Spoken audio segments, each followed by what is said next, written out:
The parents of Kendrick Johnson have announced plans to file documentation in federal court in Atlanta. Johnson was 17 years old when his body was discovered in a rolled-up gym mat at Lowndes High School. That happened back in 2013. WLB News 10's Mackenzie Petrie joins us live at the studio now with this update. On September 19th, the Johnsons will be submitting a document that lists a number of grievances they have with the investigation, which was closed by Lowndes County Sheriff Ashley Paulk in January of last year. Kendrick Johnson's parents plan to address what they say is false information about the death of their son. Lowndes County Sheriff Ashley Paulk closed the case last year, nearly 10 years after Kendrick Johnson's death. He ruled the death an accident, saying Kendrick died of positional asphyxiation when he fell into a vertical gym mat while reaching for something.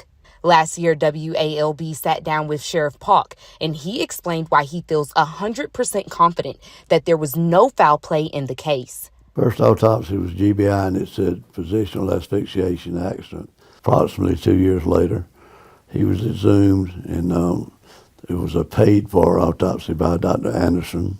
And there's a fourth autopsy done by the Department of Defense that came back identical to what the GBI said initially. If somebody comes back and says, hey, you're wrong, I'm wrong. Prove it to me. The Johnsons have never believed that. They believe Kendrick Johnson was murdered and placed in the gym mat. They've lost several court battles along the way. A family spokesperson sent us a statement that reads in part, quote, "For 10 years, the Johnsons have endured having their constitutional rights violated and interfered with by government employees in the state of Georgia, poisoning the well with the farce, the scientifically and physically impossible narrative that Kendrick Johnson died from a freak accident," end quote.